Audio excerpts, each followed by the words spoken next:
Hey, I'm Ryan Reynolds. Recently, I asked Mint Mobile's legal team if big wireless companies are allowed to raise prices due to inflation. They said yes. And then when I asked if raising prices technically violates those onerous two-year contracts, they said, "What the f*** are you talking about, you insane Hollywood ass?" So to recap, we're cutting the price of Mint Unlimited from $30 a month to just $15 a month. Give it a try at mintmobile.com/switch. $45 up front for 3 months plus taxes and fees. Promo rate for new customers for limited time. Unlimited more than 40 gigabytes per month. Slows full terms at mintmobile.com. On today's Smart 7, Labour flags cuts after 22 billion black hole, Team GB stacks up the medals in Paris and lots more. It's National Cheesecake Day and happy birthday Arnold Schwarzenegger. The Smart 7. It's news, but not the news.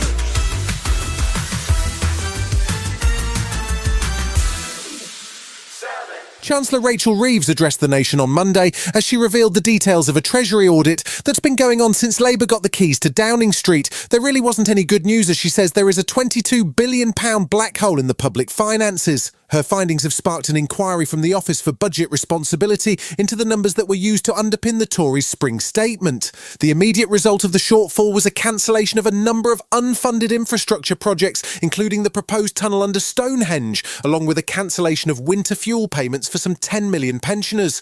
Reeves says the Tories were writing cheques that couldn't be cashed. The previous government made commitment after commitment without knowing where the money was going to come from. They did this repeatedly and deliberately. Today, I am calling out the Conservatives' cover-up, and I am taking the first steps to clean up what they have left behind. Rishi Sunak's cancellation of the HS2 project led to costs of £2 billion on its own, but Shadow Secretary of Transport Helen Whately says that there was no attempt to hide figures. The finances were clear to the public, considering what we've been through, a positive starting point for Labour. But of course, governments always have to deal with in-year pressures on finances. That happens, and you have to make difficult decisions. And the question is what decisions you make.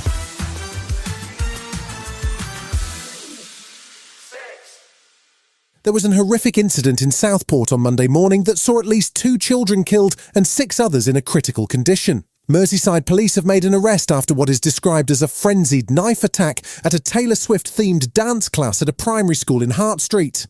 Prime Minister Keir Starmer said the events that unfolded were horrendous and deeply shocking, and praised the swift response of emergency services as the events unfolded. Home Secretary Yvette Cooper spoke in Parliament. All of our thoughts will be with the family and loved ones of those who are affected. I have been in contact with the Merseyside Police and Crime Commissioner to convey our thanks to the police and emergency services for their swift and courageous response. Alder Hey Children's Hospital declared a major incident and asked parents not to bring children to the hospital except in emergencies. King Charles issued a statement on Monday night, sending his sympathies to all those affected by the tragedy. Merseyside Police held a press conference at 7 p.m. to update on the progress of the investigation, which they say is not being treated as a terrorist incident. Merseyside Police Chief Constable Serena Kennedy is in charge of the investigation. As a mum and a nana, I can't begin to imagine the pain and suffering that the families of the victims are going through at this moment in time, and I wish to send my heartfelt condolences to them.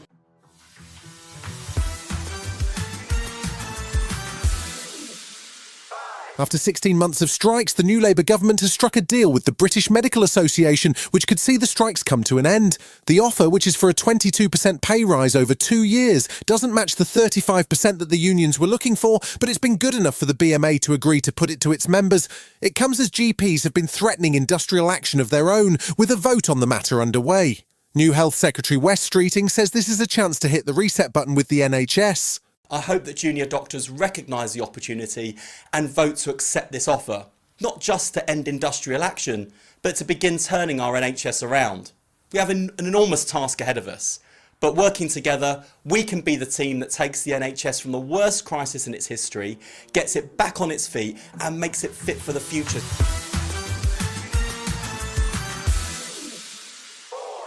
Monday saw Israeli Prime Minister Benjamin Netanyahu visit the Golan Heights village where 12 children were killed by a rocket strike on Saturday. He vowed that there will be a harsh response from Israel, although there are increasing concerns that with the temperature rising between Israel and Hezbollah, things could tip over into an all-out conflict, even as the war in Gaza with Hamas continues. Western governments have been calling for calm, while also urging their citizens to leave Lebanon, with the German and Irish governments the latest to urge evacuation. Israeli government spokesman David Mencer says that Israel will always defend its people. We're not after understanding from the Western community or even their sympathy. We're after victory. And victory for us means pushing Hezbollah back behind the Litani River one way or another, diplomatically or through military means. We will do it. Okay. Still to come on the Smart 7, Team GB stacks up the medals and Hellboy has a local demon to deal with. Right after this. This season, Instacart has your back to school. As in, they've got your back to school lunch favorites like snack packs and fresh fruit. And they've got your back to school supplies like backpacks, binders, and pencils. And they've got your back when your kid casually tells you they have a huge school project due tomorrow. Let's face it, we were all that kid. So first, call your parents to say I'm sorry, and then download the Instacart app to get delivery in as fast as 30 minutes all school year long. Get a $0 delivery fee with your first 3 orders while supplies last. Minimum $10 an order. Additional terms apply. Welcome back. Tuesday was a big day at the Olympics for Team GB, with a stack of medals pushing the UK into the top 10 on the medals table. There were 2 golds, 5 silvers and 3 bronzes across equestrian, canoe, swimming, diving and on the bikes. Adam Peaty managed to grab a silver in the pool despite testing positive for COVID, while Tom Daley added a silver medal to his 5 Olympics collection in the 10-metre synchro platform dive.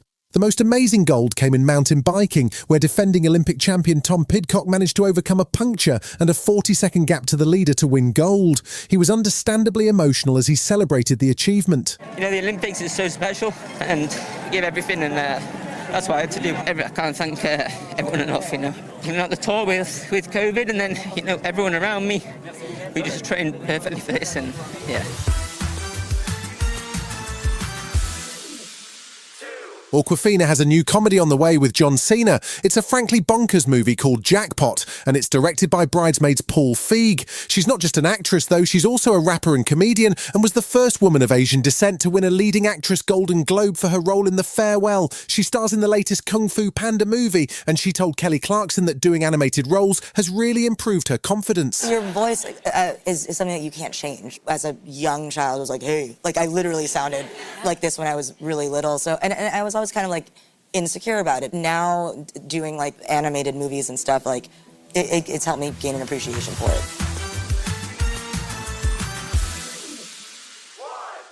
There have been almost as many different versions of Hellboy as there have been Batmans, so it's not surprising if you're slightly lost track. Hellboy started life as a 1990s comic, then turned into a film and a sequel starring Ron Perlman as the red-horned but affable half-demon. Then in 2019, David Harbour donned the horns, but now there's a new version starring Jack Kess. This version of Hellboy is set in the 1950s, and he's busy tracking down a local demon in Virginia called the Crooked Man. It's due to hit cinemas in September. I thought Big Red wasn't scared of anything.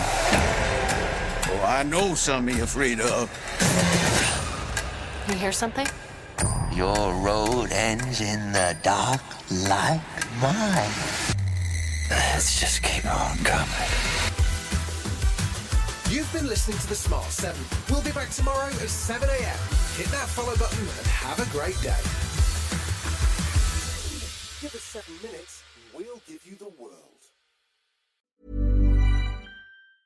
Planning for your next trip? Elevate your travel style with Quince. Quince has all the jet-setting essentials you'll want for your next getaway, like European linen, premium luggage options, buttery soft Italian leather bags, and so much more. And is all priced at 50 to 80% less than similar brands. Plus, Quince only works with factories that use safe and ethical manufacturing practices. Pack your bags with high-quality essentials you'll be wearing for vacations to come with Quince. Go to quince.com/pack for free shipping and 365-day returns.